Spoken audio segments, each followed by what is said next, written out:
Hi friends, இன்றைக்கி வந்து கொள்ளு பருப்பு கடையில் எப்படி செய்கிறதுன்னு பார்க்கலாங்க. அதுக்கு வந்து ஒரு கிளாஸ் கொள்ளுக்கு வந்து 3 கிளாஸ் தண்ணி ஊற்றி வேக வச்சு எடுத்து வச்சுருக்குறேங்க.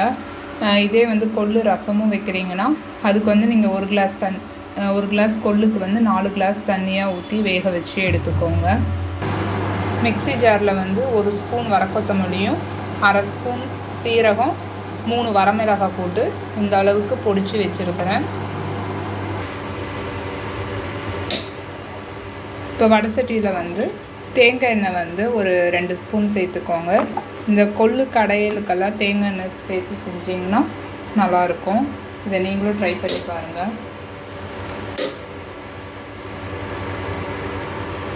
இப்போ எண்ணெய் வந்து சூடாகிடுச்சுங்க. இதில் வந்து ஒரு கொத்து கருவேப்பிலையும் பூண்டும் கருவேப்பிலையும் கொஞ்சம் லைட்டாக வதங்கினதுக்கு பின்னாடி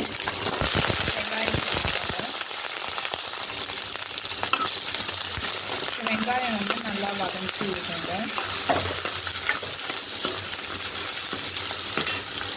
இப்போ வெங்காயம் வந்து நல்லா வதங்கிடுச்சு. இப்போ இதில் வந்து தக்காளி சேர்த்துக்கோங்க.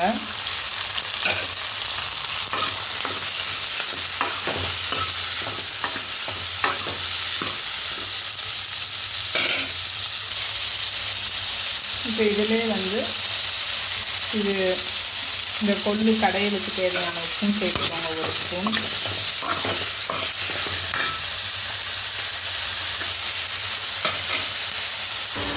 இப்போ வந்து தக்காளி வந்து வதங்கிருச்சுங்க. இப்போ இதை எடுத்து அந்த கொள்ளு வேக வச்சுதானே அந்த இதிலே இதை சேர்த்துக்கலாம். இப்போ வெங்காயம் தக்காளி எல்லாம் இதிலே சேர்த்து ஒரு 5 நிமிஷம் கொதிக்க விட்டுருங்க. இப்போ நம்ம அரைச்சி வச்சதான அந்த வரக்கொத்தமல்லி சீரகம் வரமிளகாய் இந்த பொடியும் வந்து இதிலே சேர்த்துடுங்க. சேர்த்து ஒரு 5 நிமிஷம் நல்லா கொதிக்க விட்டுருங்க.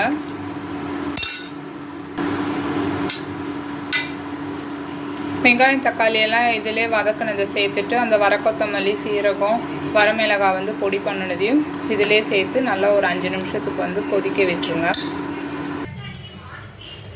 5 நிமிஷம் வந்து கொதிக்க வச்சுட்டு அதுக்கப்புறம் இதை வந்து ஒரு மத்து போட்டு நல்லா கடைஞ்சிடலாங்க. கொள்ளு பருப்பு கடையல் வந்து ரெடிங்க. இதை நீங்களும் செஞ்சு பாருங்கள். இது சிம்பிள் ஒரு ஈஸியான ரெசிபி தான். இந்த சேனல் பிடிச்சிருந்தால் லைக் பண்ணுங்கள், ஷேர் பண்ணுங்கள், சப்ஸ்கிரைப் பண்ணுங்கள், பெல் பட்டனை கிளிக் பண்ணுங்கள். தேங்க்யூ.